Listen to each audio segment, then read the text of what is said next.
And we're back. Another review. Toltec made something sick. Apocalypthicc. And we're joined tonight. Apocalypthicc. This is for Lonnie. So if Lonnie sees this, sorry, Lonnie, I'm drinking yours, but I'll fill you another one. My brother. So for those who are wondering who the non-black wearing person is who has joined us tonight, this is Kaylin McKnight, the brewmaster at Toltec. She is responsible for the beer. We felt that rather than just us talking about beer, we should also talk to the people who make the beer. So, Kaylin, welcome. Hello. Willkommen! Yay! Hello. All right, everybody pour your beer. All right. When were you guys spilled, just out of curiosity? Mine was the 10th, so it's a couple days back. And mine was 4/9. Ours are older. A little older, not by much. Still got a little head.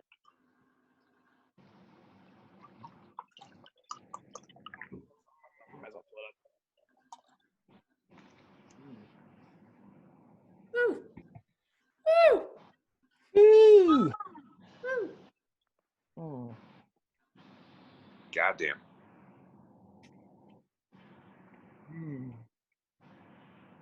So Yeah. one word that I used when I was writing the description for this was viscous. I believe it's very appropriate, but I will sit back and let you guys do your thing. Oh, I'm just here to answer questions. yes. Yes, viscous is definitely an accurate description. Chewy. Yeah, it's just, yeah, apocalyptic is right. It's extremely Correct. chewy. Yeah, That's a glass right there.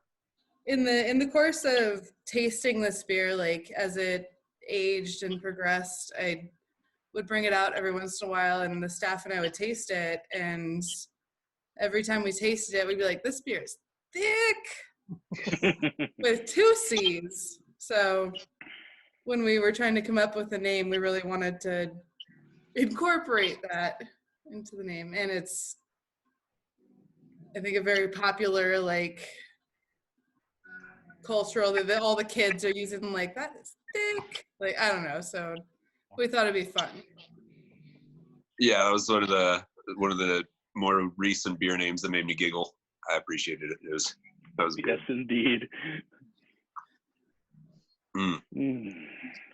Yeah, some good roasty notes. A lot of kind of sweet chocolate, maybe a little vanilla hints in the back palate.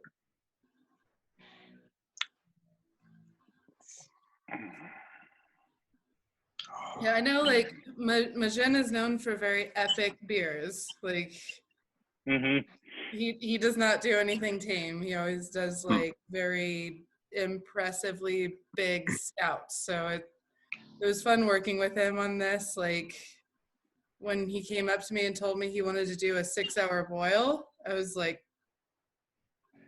all right, let's go for it. I was like, we're getting there at 5 a.m. to start this brew then. So Yeah, it's a super long brew day, but good things are worth waiting for. Definitely. Yeah, it was a double mash, so we mashed in twice because I have a smaller brew house. It's a 7-barrel brew system.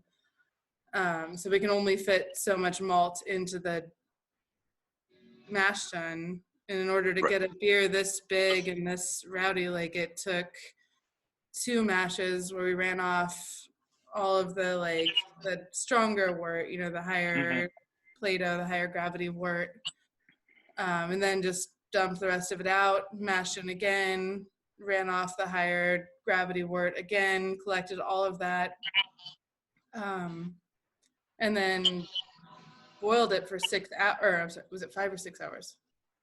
I don't even remember at this point. 5 hours? 5-hour boil, 6-hour boil. That's still a damn long time. A lot of boil. So to concentrate it all down, added to the body of this beer, like, it's huge. Yeah, it's definitely one of the biggest mouthfeel beers I've had in quite some time. So thoughts? What do you guys think of it? Like I mean, this is complex as shit in a good way. Like, I'm just trying to like pick apart all the different roasts that I'm getting, and like definitely get like a couple different layers of chocolate there. It's that I loved, right? Yeah. I love chocolate. It's a nice little raisiny dried fruit, which is definitely one of my favorite little notes. Although that's also ties directly in with just the alcohol content, which surprisingly lovely. hidden, considering it's 10.8. Yeah, you can catch it on the nose mostly, but not really while you're drinking it. Yeah. It doesn't get a lot of burn. It's nice. One of the funner things about this beer, like in collaboration with him, we used a lot of malts that I hadn't used before. Like the base for it was Maris Otter, which I have used before, but we used like special B malt. We used a bunch of torrefied wheat. Like there were a lot of things that I don't use in a lot of my beers. So like him bringing that aspect into it was really cool. That I got to like experiment with a lot of different malts that I didn't really have on hand. So a lot of fun things that I hadn't really played with before. And that's kind of the goal of good collaboration, is you're learning something too about. We lost Chris again. Anyway, Special B is definitely a cool grain. I use it a lot myself, and it just adds a nice lot of dark fruit kind of notes. Figs, dates, a little bit of this, a little bit of that. Just a nice complexity. So, but it's lovely seeing just what you learn. Bringing in a recipe, someone hasn't maybe used a grain before, or they might have a thought on this or that. Did you have kind of a back and forth creating this with Majin, or was it more his recipe and ran with it kind of thing? So what he approached me with the idea as kind of, he had approached other breweries with the same kind of like base recipe. And I don't know how much he actually like changed it when he approached everybody, but he came up to me with the idea, and he kind of gave me the rest, like the malts that he was interested in using and the percentages that he was interested in using, and I scaled that appropriately to my brew house. And so I don't like, he came to me with all of the ingredients, I scaled it appropriately. I don't know if because I know he's done collaborations with Ex Novo, Bow and Arrow, Steel Bender. Still been. I don't know if it was the same base recipe that we used for the idea of all of these, or if he changed it a little bit. But he just kind of like told me his ideas. I ordered the malt, and then we kind of went from there with the recipe, if that makes sense. Yeah, I mean, we're a little familiar with that process from collaborations we've done. So, it sounds about like what we've dealt with too. So, and it was fun. Like I am not 100% sure, but if it is the same base recipe that we've all been going off of, to see all of the different like ideas that have come out of all of these collaborations is really fun to. Super cool. Yeah, each one that from all the breweries that he approached, I mean, from what I've tried, they're pretty distinct and all stand out on their own ways. Did you guys have any like add-ins or adjuncts that you tossed in there or anything like that? We had ideas of things to add in, but with the COVID situation and different things going on, I just kind of decided that it was time to put this on just to give it to people. And I'm, as you guys probably know, a little bit of a traditionalist. Like I love just giving the best representation of like a base, like clean base beer. So Mm-hmm. when all of this happened and we hadn't figured out completely what we wanted to do with it, I decided it was just time, like, it's time to just give it to the people. Like, I I'd thought say it it was, was a good. I think it's a beautiful beer. Like, Yeah, no, it's Totally agreed. It's great. Like a super, super thick Russian Imperial Stout with a lot more of the sweeter end of things than maybe some more of the styles we've tried or examples of the style that we've tried. Like, for example, Stones and whatnot have a lot more hoppy kind of end of the spectrum, and this is kind of the other end of the spectrum. It's lovely. In terms, I mean, this is yeah, in dessert in terms glass. like with stouts or with with Russian Imperials and such these days, I think a lot of people are quick to throw in, different additions like coffee and anything, and those are great. I love them, but I do appreciate just the very straightforwardness of this beer. Mm-hmm. It's burly and it's got the fruit and a little bit of like almost cherry notes to it. It's super tasty. I definitely appreciate that is all malt character. Like, really, like any of the coffee characteristic, like we're getting from malt. Any of the chocolate characteristic, like roast is a given. Of course, we used a lot of roast, but Yeah. I think, like you said, like you guys have used that special bee malt that adds a lot of like fruitiness to it. Like I am definitely a purist and love like experiencing what the malt actually gives you without any additives. Mm-hmm. Yeah. We did put some of this in barrels. Ooh. I know, like, It was fun. I know Chris Jackson knows about this, but yeah, I ordered some Caribbean rum barrels, and we built 2 of those. Very cool. And this is the first barrel thing I've ever done. So there's how much? I think each of the barrels is like 53 gallons. Yeah, around 50 gallons. Yeah. So we're gonna let those age, and then I'm really excited to see what these do. Like, again, this is my first time personally like experimenting with barrels. I was at Cumbre when, like, I was working at Cumbre when they first started getting their barrel program going. Like, I had worked with the barrel enough to like swell it up or steam, like, you know, but never actually like filled them and saw them go anywhere. But I'm very excited to see what this beer will do in barrels. I think it'll do great things in barrels. Yeah. Yeah, this with some rum is going to be quite something. Yeah. Yeah.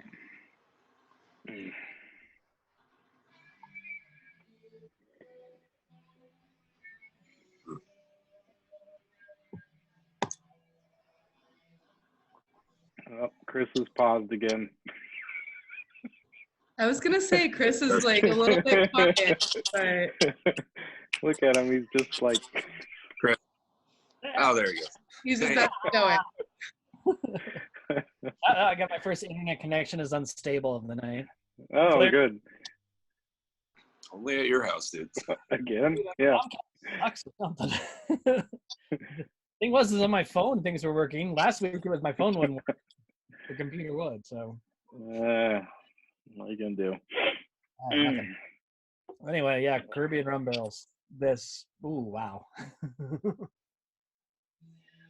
Yeah, I can't even imagine what that. I mean, I think that'll play well with this because this does have kind of like you said, it has some like those fruit notes. So I think that rum will play well with it. Yeah. Plays well with others, maybe. It'll play well with the sweeter factor of it too. It'll really bring that out. I had a barley wine in a rum barrel once, and it was so good.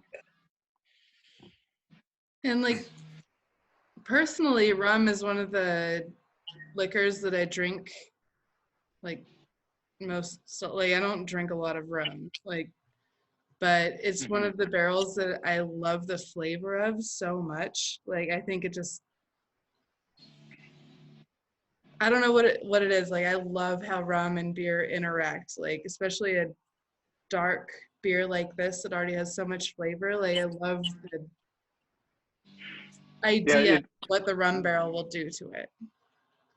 Yeah, totally takes it in a different direction than it might have been initially, and tends to be more of a counterpoint than like your traditional whiskey or bourbon barrel, which is just very straightforward, kind of along the, it just brings out some of the same flavors that are already there, where rum has its own character, which, you know, it's kind of like throwing something in a tequila barrel or something.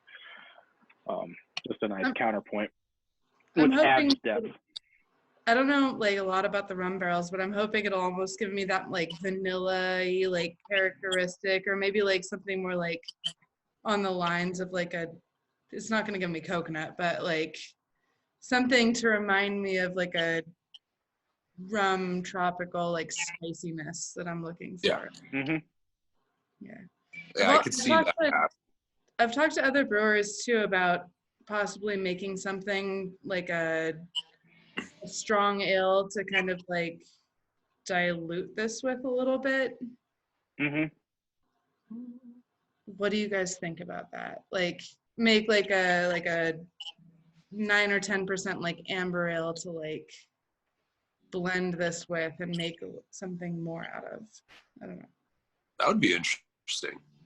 I mean, blending is pretty awesome from the examples I've tried. So like where you have just the character of one type of beer, and then you have a little bit of different character that you're maybe adding from another strong beer. So I guess probably the best example would be the like anniversary beers from Firestone Walker, where they're blending different stouts and then a barley wine, and so you get just so much character in one glass. So yeah, not a bad idea by my estimation. Couldn't hurt. I don't know. I mean, I'm always a fan of blending beer. Yeah, I like doing it. Period. Just even just on just mixing them in the glass. But yeah, at barrel level, that would be really interesting. Let them play together. I'm curious to see what this beer will do, like, because it's already very like strong. Like this beer comes at you, and I'm curious to see with the barrel aging, like, is it going to be too much? It can.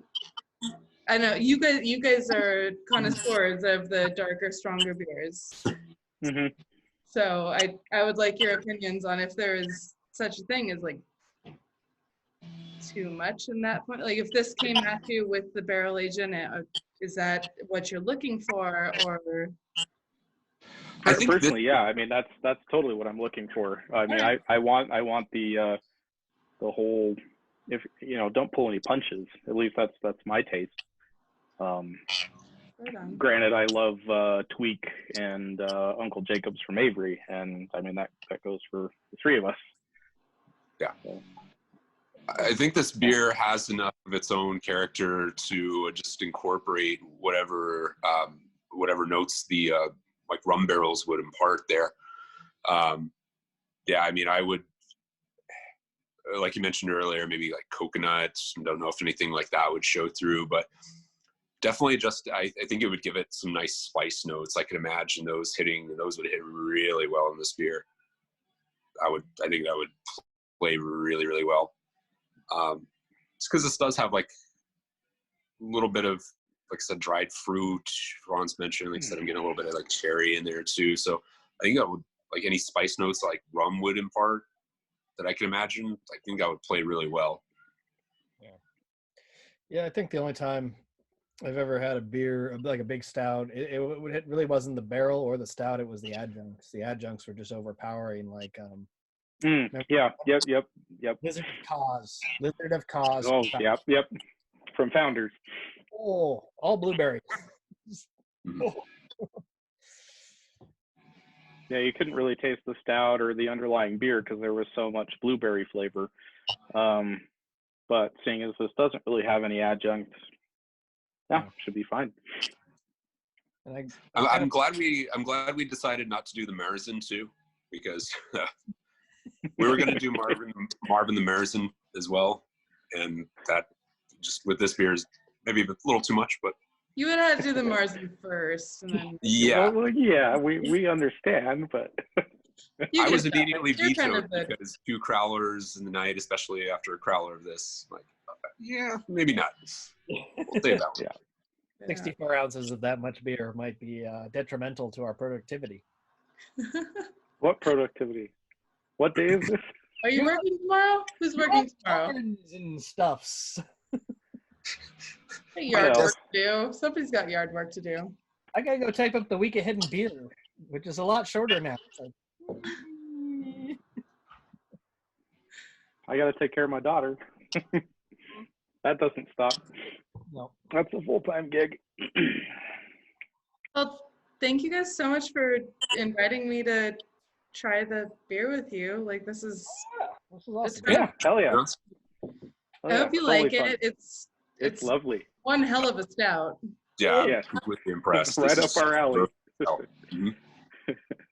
Majin is good at making epic beers, and hopefully, Yes, he is. we don't want the name Apocalypthicc to be intimidating to anybody. It does seem like the apocalypse sometimes because we're all kind Stuck at of. home and everything's Yeah. gone crazy. Yeah, just a It's a little different bit. world these days, but sometimes it helps to have something that's a little stronger in alcohol, and Yeah. Mm-hmm.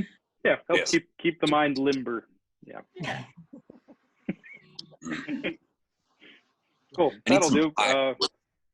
but I hope you guys enjoy it, and thank you for reviewing it. Like, again, I feel like I talked a lot, but Oh, No, hopefully no, that's good. No. it's an This- enjoyable beer. And what's that? they want to hear more from you than us. Trust me. Mhm. Yeah. Well, we lost Brandon. Mm-mm. Yep. So here. Oh, he moved. All right. Well, anyway, cheers to everyone out there. Grab it while it's good. Enjoy it. And thanks to Kaylin and Toltec. And We only have a little bit left, so come get it. Hurry, all go. the getting's good. Cheers. Roast.